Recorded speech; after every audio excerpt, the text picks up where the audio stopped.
Friends, we are ready to begin. So please come into the sanctuary.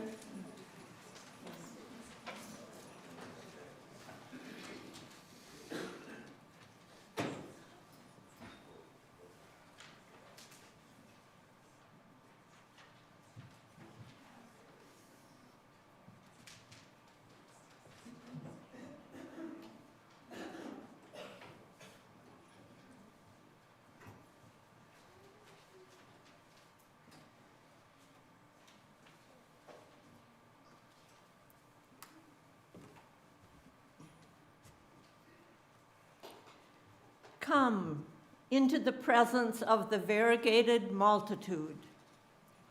Come bathe in its love. Notice the uniqueness of each individual in this service of the Unitarian Universalist congregation of Grand Traverse. I am Margaret Wozniak, a member of your Sunday Services Committee. You are welcome if you are in the sanctuary in person, or if you are joining us from home on YouTube. Your presence makes this sanctuary and your home a sacred space. On this National Coming Out Day, we hope you brought your boldest, most beautiful self. When we live into our truths, we give others the gift of knowing us more completely, just as we are. If you are in the sanctuary, please silence your cell phone or turn it off as a sign of respect for the others at today's service. Do we have any visitors today? And if you are willing, would you mind rising and introducing yourself? Paul and Kelly Jensen. Welcome to Paul and Kelly Jensen. Thank you for being here. Are there any others? Yes. I'm from here in the past. I'm Ellen Cossack. Hello, Ellen. Thank you for being here.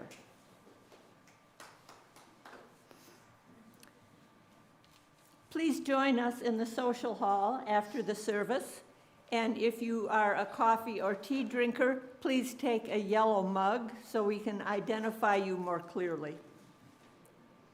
It is our tradition to share those events in our lives that bring us joy or concern.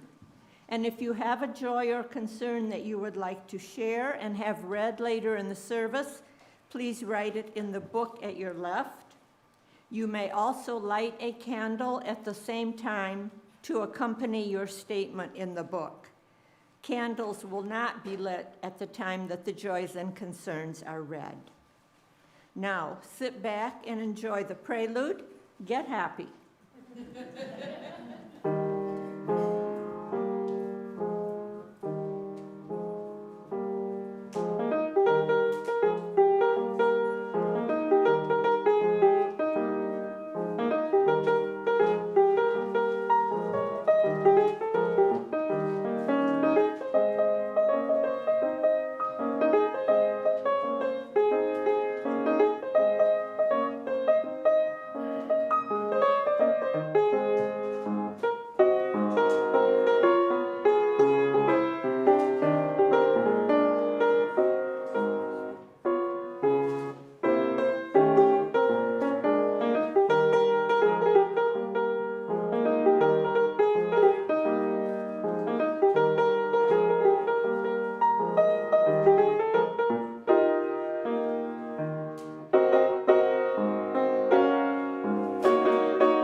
Are you ready to get happy today?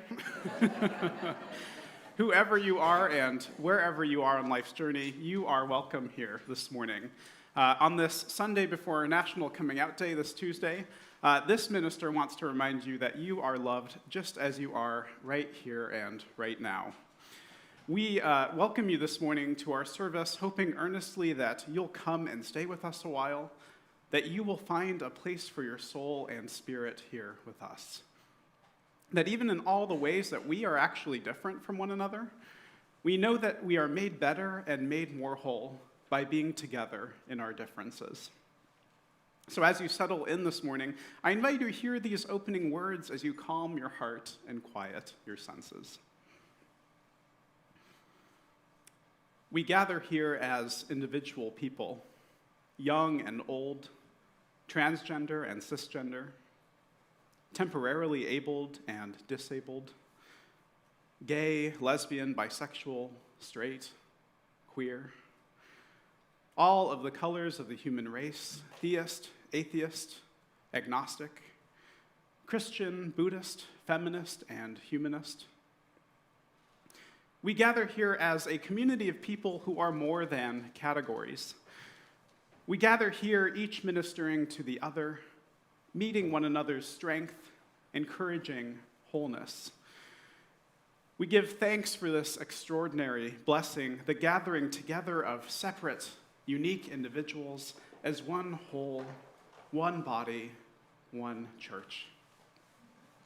Here, may our minds stretch, our hearts open, and our spirits deepen.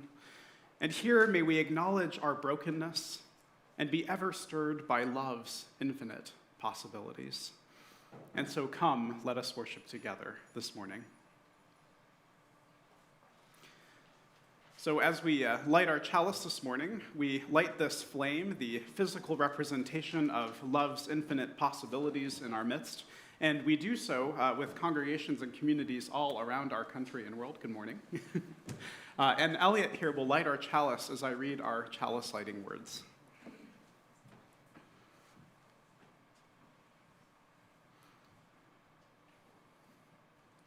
For this 1 hour, may we let go of our anxieties, our fears, our anger, our self-doubts, our regrets, our petty grievances, and our distractions. If only for this hour, let this flame of the chalice burn them from our hearts and minds and light our way to peace and serenity for this one holy hour. Thank you, Elliot. We also sound our Buddhist singing bowl, calling us to invoke the senses of mindfulness, presence, awareness, and compassion. Let us now enter mindfully into the presence of this hour.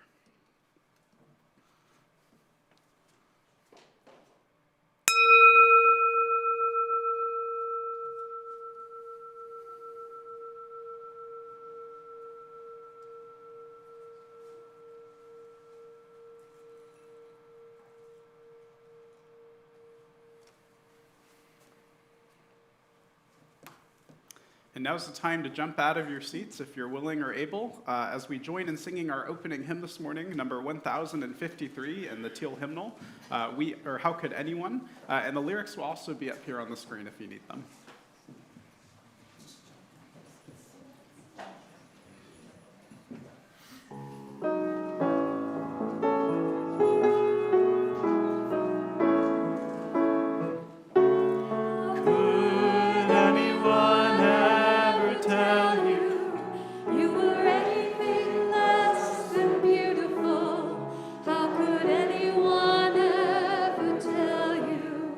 You were less than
As we prepare for our offering, let us reflect on these words from Donna Markova from I Will Not Die an Unlived Life. I will not die an unlived life. I will not live in fear of falling or catching fire. I choose to inhabit my days to now allow my living to open me, to make me less afraid, more accessible, to loosen my heart until it becomes a wing, a torch, a promise. I choose to risk my significance, to live so that which came to me as seed goes to the next as blossom, and that which came to me as blossom goes on as fruit. We have been given seeds, seeds that sprouted to give us a livelihood and to bear the fruit of gratitude. Because of those seeds, we are now able to gather the offering. Our baskets have two sides, one for the support of this congregation and one for the support of our work in the wider community.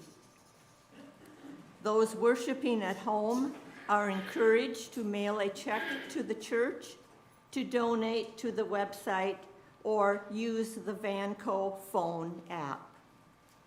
During the offering, I invite you to breathe deeply as you enjoy our meditation music, Everything Possible, performed by Renee Russell.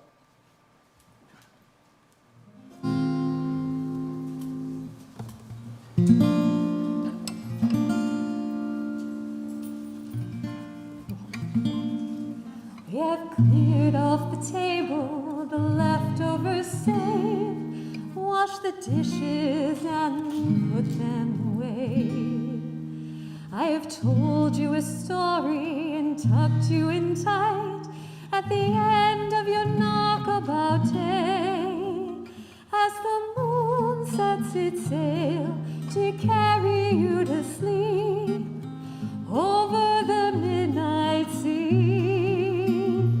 I will sing you a song no one sang to me. May it keep you good company. You can be anybody you want to be. You can love whomever you will. You can travel any country where your heart leads, and know I will love you still. You can live by yourself, you can gather friends around, you can choose one special one, and the only measure of your words and deeds will be the love you leave behind when you're done.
done.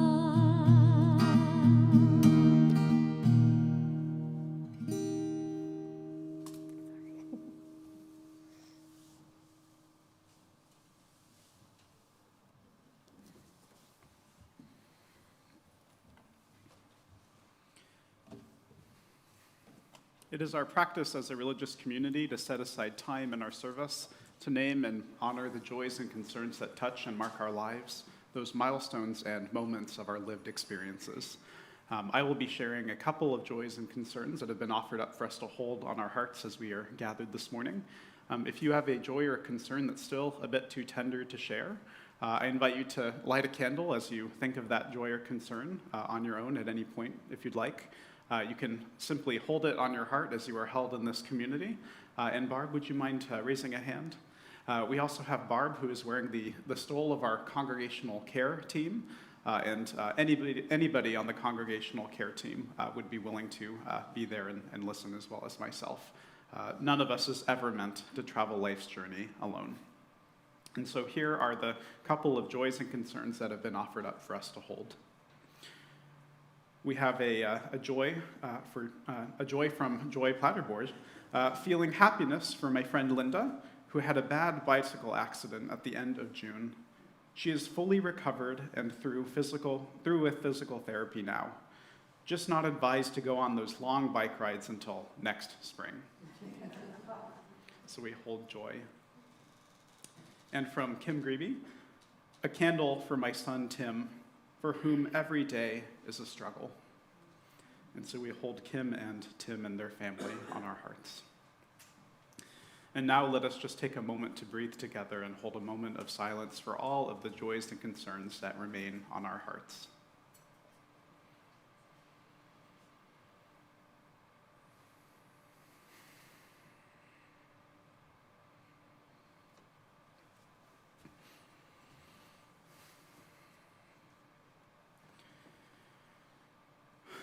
Will you pray with me?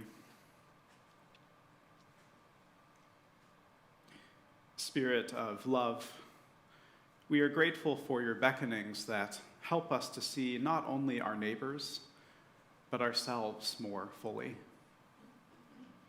In a world that is painful and rough, we take refuge in the places and spaces where we can be ourselves, where we can feel truly at one with others. On this National Coming Out Day, we know that there are still yet places in this world where some cannot safely be or share their fullest self. We know that despite this, some still bravely embark on the endeavor to be themselves, even risking their lives. In the wake of Indigenous Peoples Day that we also celebrate today, we are reminded of those who have persisted, of the indigenous tribes, languages, and cultures that are still here, despite years of assimilation, erasure, and violence. In our community, we know the power of speaking our truths, and we hold the truths of this hour, the joy and concern that we've shared, in our deepest love, holding those in our lives for whom each day is a struggle, holding also those that have recovered from serious injury, but nonetheless will be able to get back on their bikes again next spring. Spirit of love, be with those of us who are holding a truth, a still small voice within us and a secret known only to you and ourselves. Be with those of us still mustering the courage to come out, to claim our transness and our queerness. Be with those of us whose truth weighs heavy on our shoulders. Guide us to always remember the love that is already at work in this wounded and weary world. May it be so, and amen. Margaret this morning will now share our reading. Rather, Margaret will actually become the reading that we will hear today as she shares with you the story of Queen Esther.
I am Esther, the queen of the Persian king Ahasuerus.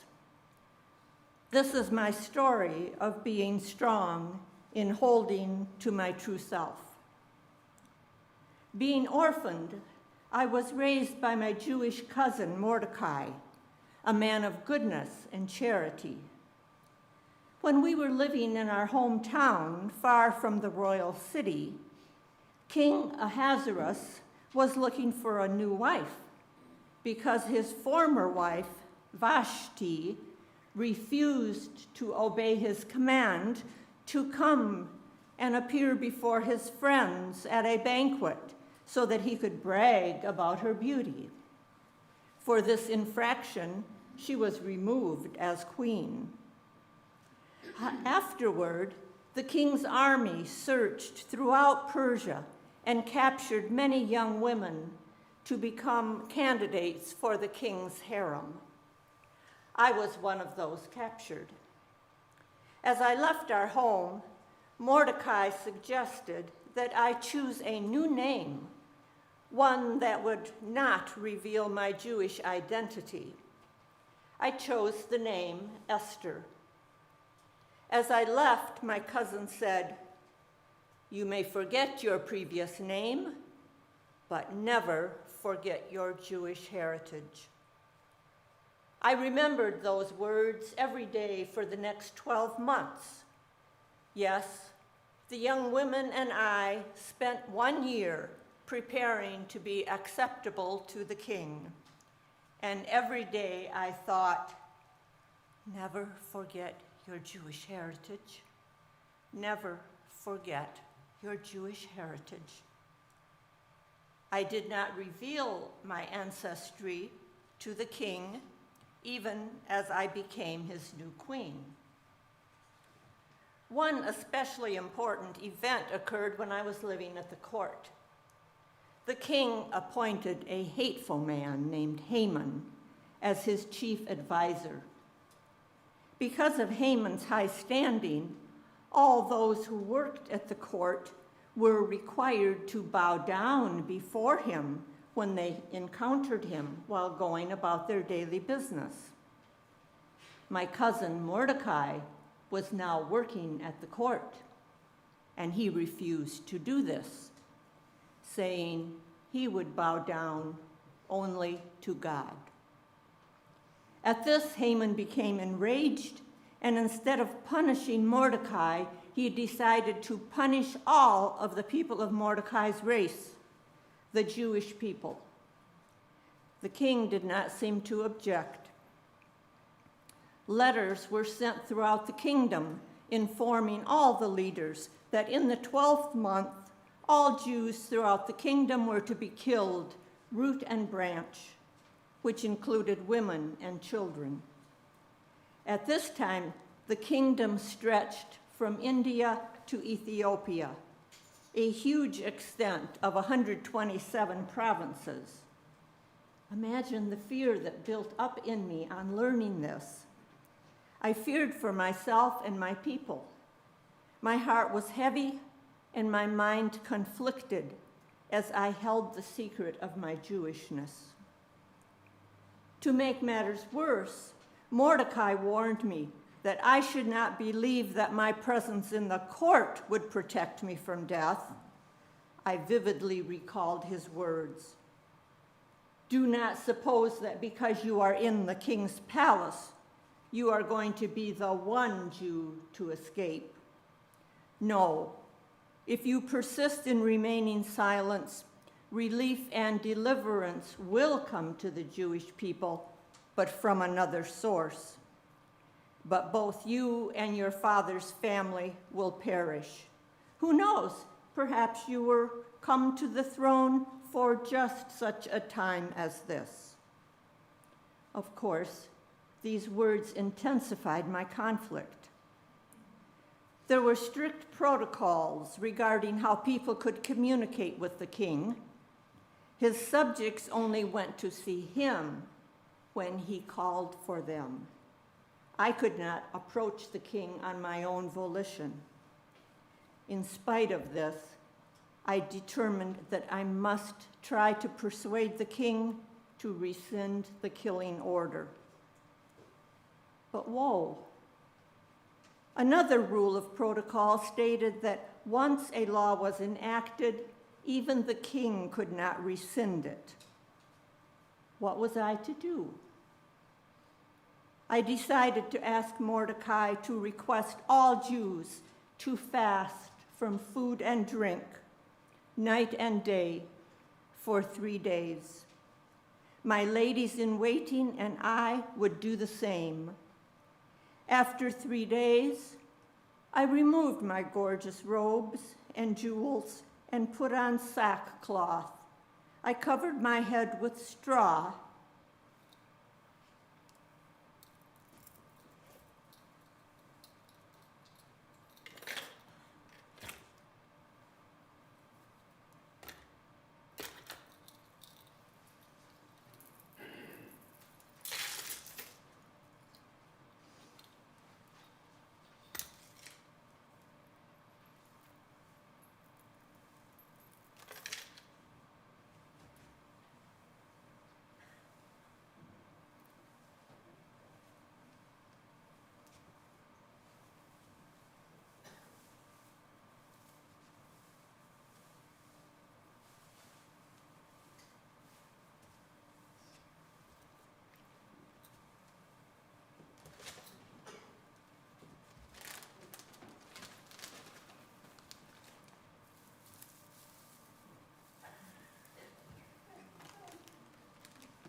Thus attired, I approached the king.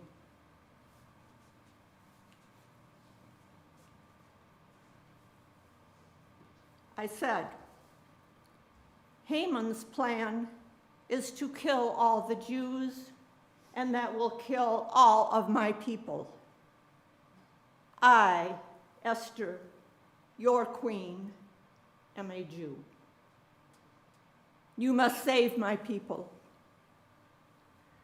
I, Esther, your queen, is a Jew. You must save my people.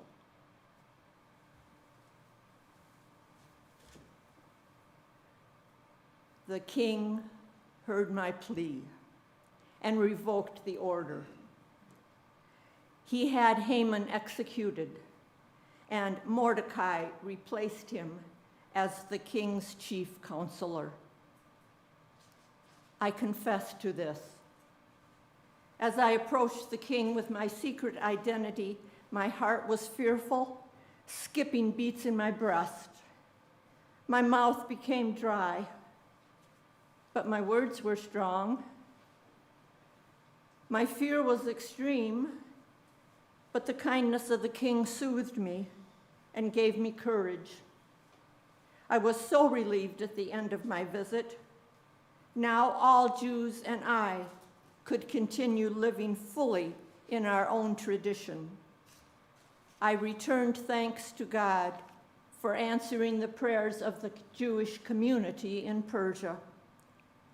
I am always a Jew, and I rejoice to be accepted as one. God be thanked. Mordecai's words prevailed. I did not forget my Jewish heritage.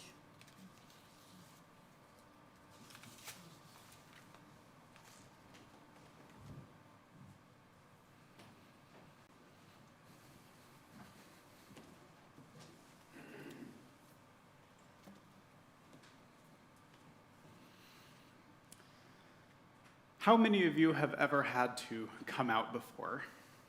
Not just coming out about your gender identity or sexuality, but a time when you shared something about yourself that felt really hard to share. Has anyone done that before? Where there was something about yourself that you weren't really sure would be welcomed or celebrated? All of us at times in our lives have had to decide whether to come out about something. This can be anything from that niche song or artist that you like to listen to, the ways that we express ourselves and what we choose to show or keep hidden about who we are and how we live our lives, even to what we really think when we're in a group of others, especially those who don't always share our same ideas or opinions. It occurred to me that I actually haven't yet shared with you my own full coming out journey, a time when I struggled to name my own truth and identity. So in honor of National Coming Out Day this Tuesday, I thought that I would share my own experience with having the courage to come out.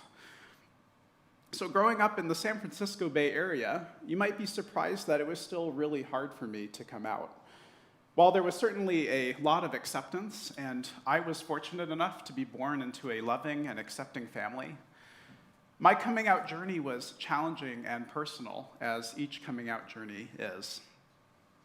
For a long time, I wrestled with what I knew about myself, something that felt like a secret, something dirty even, to keep hidden from people. And I felt the pressure mounting as a teenager when I realized that I was gay, that there wasn't any running or hiding from this, and the fear that I carried if this was ever to be found out about me. And I hated the suspicions surrounding me, the questions of why it is that I didn't have a girlfriend yet, or all those things that I did that weren't seen as more feminine or fitting for a man. It wasn't until I became a Unitarian Universalist, and not until one powerful General Assembly while I was in college, that I decided to finally claim who I was and am. That in Portland, Oregon, back in 2015, not too long ago, I had grown weary of carrying this heavy secret for so long. That I knew that integrity and authentic relationships between my family, friends, church, and loved ones depended on my willingness to share who I really was inside. That GA in Portland was a special one. You might even remember when the Supreme Court ruled in favor of the Obergefell v. Hodges decision that marriage equality for same-sex couples was the law of the land. And I remember the quite literal rainbow explosion that hit us in the exhibit halls as we discovered this much celebrated news, how rainbow balloons and streamers came out, no pun intended, of everywhere as we danced all night to this impromptu dance party. My own heart felt stretched in the midst of this news with joy from the knowledge that I'd one day be able to marry whomever I choose, but it also stretched with longing. The longing to set down this heavy burden, to break through the closet doors of my life and finally be real with people. One of those sermons at that General Assembly spoke deeply to me as I wrestled with coming out. The senior minister of the All Souls UU Church in Tulsa, Oklahoma, the Reverend Dr. Marlin Lavenhar, preached on the same story that we saw today with Margaret, the story of Queen Esther. And as he told it, Esther was married to the king of Persia and kept her Jewish identity a secret out of fear of persecution and retaliation. A decree was issued to kill all of the Jewish people across the empire, and in order to save her people, Esther musters her courage and tells the king of her secret identity as a Jew. And she does this knowing that the king's first wife was done away with, and that this might just be that one thing that he needs to finally do away with her as well. However, something really radical happens. Esther's coming out challenges the king to have a change of heart out of his deep love for her. And by sharing her truth and living into her fullness, Esther managed to save the lives of thousands of her people. Now, I'm going to try to do my best impression of Marlin. In the end, Marlin preached, the Jews were saved because of Esther's courage, and her religion was saved because of her willingness to reveal her truth. And that's what you and I can and need to be doing more of.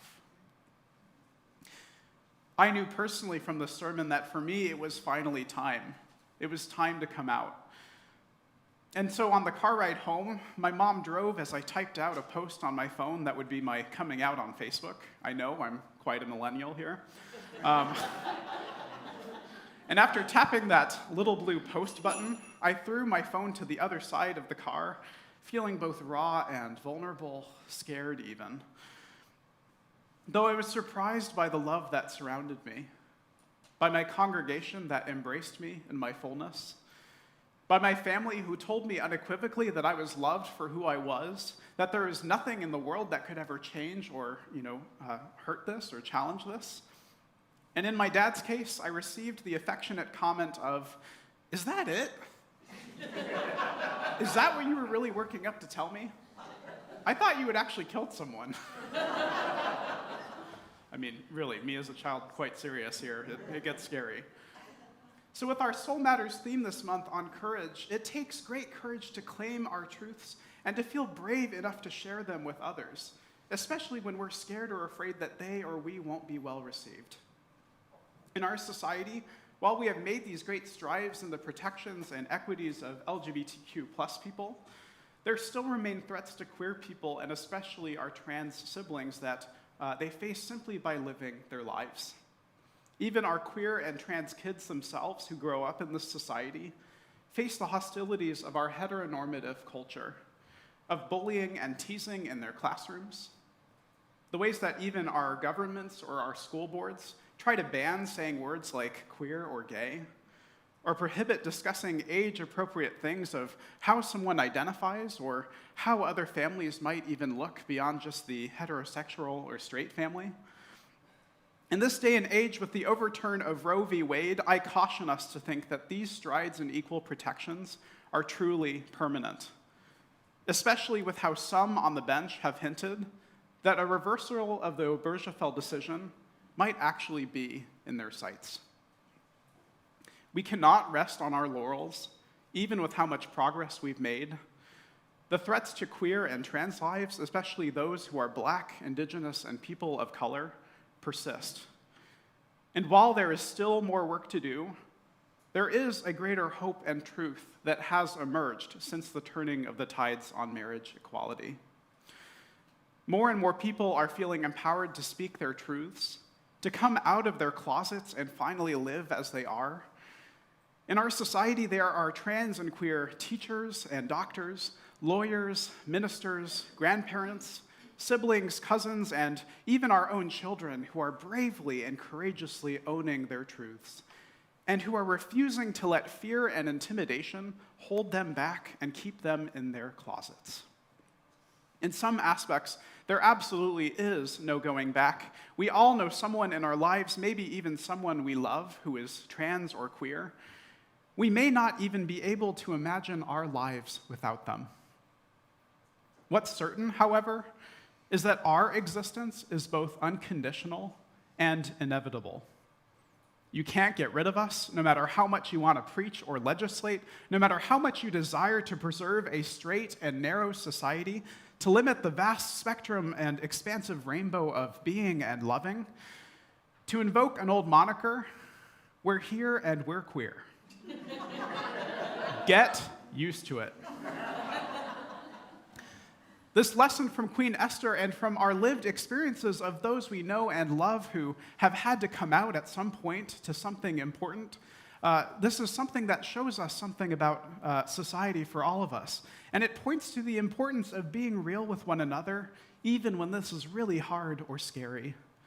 If we're truly on board for creating open and welcoming spaces like this place here, these types of spaces need our opened closet doors.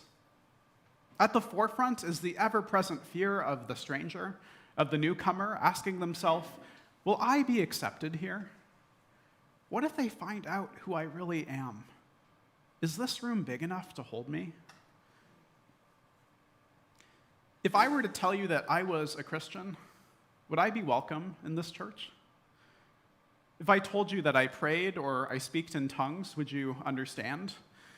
Would you laugh at me or tell me how silly I was or how funny I looked? What if I revealed something else, like that I really enjoy rocking out to heavy metal? Would this make you see me differently? I say this not to chide, but to really encourage us as a community. You see, when we are brave enough to come out from behind our closet doors, we give people a great gift. The gift that isn't to be demanded, but is undoubtedly required in building closeness and vulnerability. In Margaret's telling of Queen Esther's story, Esther gives the king the gift of her authentic self, knowing all too well what might happen to her and her people, how angry this could make him, and how easily he could have her executed or exiled. In our congregation's own walls, when we give one another the gift of coming out, we allow others to know us more fully. With my own coming out story, I knew that hiding in my closet, as safe as it was to keep my identity secret and hidden, I knew that I was depriving others the gift of knowing the real me. That if I wanted to put down this heaviness on my shoulders, that I'd need to rally the courage to finally claim it.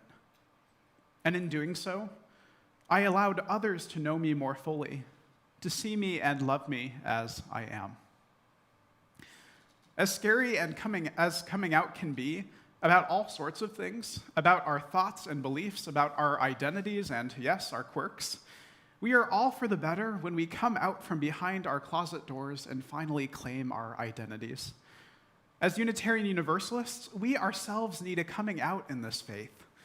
And I want to venture that there are still aspects of who you are or parts of yourself that you're afraid to even share with the people in this room who are right here.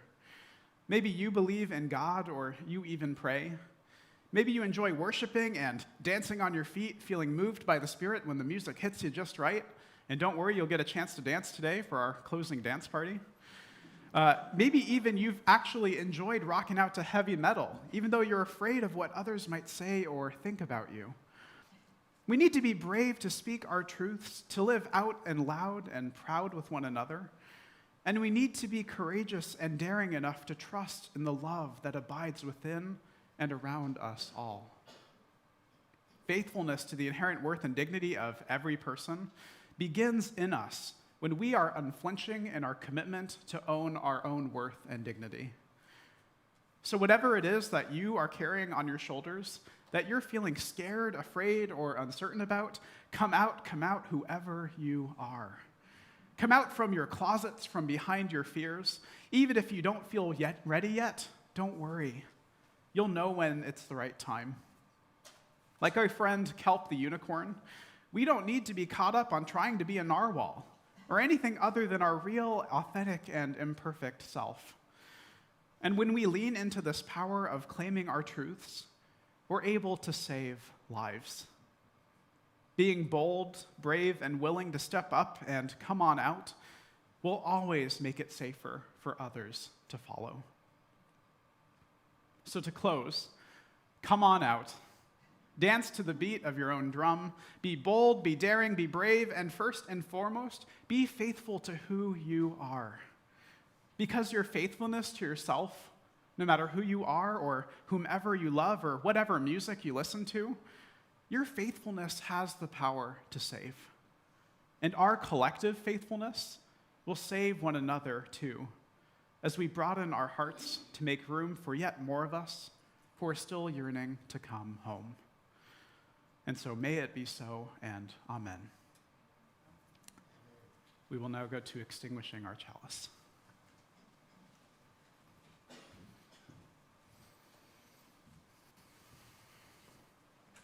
Jennifer Williamson says, I love the sound of vulnerability, reminding me that my heart was right all along.